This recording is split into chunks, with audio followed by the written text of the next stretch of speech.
The smoke alarm wasn't what made everyone freeze. It was my 8-year-old niece screaming, "Grandpa never left the house." Firefighters rushed past us, while my older brother Mark insisted Dad had driven to the hardware store an hour earlier. It didn't make sense. Dad never went anywhere without calling one of us. Yet Mark sounded strangely calm, almost rehearsed. When the fire was finally under control, they found no body, just an empty wheelchair in the basement, and Dad's phone sitting neatly on a workbench. That should have been impossible. The police treated it as a missing person case. The fire looked electrical, but the timing felt wrong. Dad had been recovering from a stroke, and someone had been helping him manage his finances. That someone was Mark. For weeks he assured the family everything was under control. "Don't worry," he kept saying. "Dad trusted me." Then my aunt quietly handed me a grocery receipt she'd found in Dad's jacket. "Don't believe Mark. Check the storage unit." Dad never rented storage units. I found one under his name across town. Inside wasn't cash or family heirlooms. It was shelves packed with old accounting records, flash drives, and dozens of sealed boxes labeled with dates. Hidden beneath them sat a laptop containing years of scanned documents from the family construction company. At first, I assumed Dad had uncovered tax mistakes. I was wrong.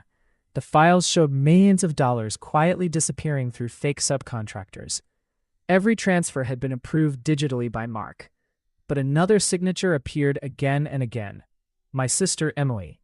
She burst into tears when I confronted her. "I thought I was signing payroll forms," she whispered. Someone had mixed fraudulent paperwork into stacks of legitimate documents while she cared for Dad after his stroke. Just when I believed Mark had orchestrated everything alone, a private investigator contacted me. The fire. The investigator handed me security footage from a nearby gas station taken the night before the house burned. Dad climbed into a stranger's SUV without assistance. He wasn't kidnapped. He planned it. The investigator finally explained why. Dad had discovered the fraud, but knew reporting it immediately would destroy the company and leave hundreds of employees jobless. Instead, he staged his disappearance to force the people behind the scheme into exposing themselves, while federal investigators quietly followed the money. Mark wasn't the mastermind. He had become trapped after gambling debts pushed him into working for outside investors, laundering money through our business.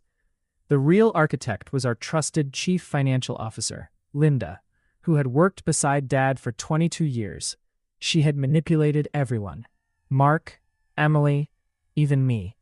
When agents arrested Linda, she calmly smiled and said, "Families always suspect each other first." She was right. Months later, under federal protection, the company survived after new leadership took over, but our family never looked the same. Mark accepted prison time for his role. Emily eventually forgave herself. Dad admitted his greatest mistake wasn't trusting the wrong employee. It was believing silence could protect the people he loved. Sometimes the fire that destroys a family doesn't start with flames. It starts the moment trust becomes easier to fake than the truth.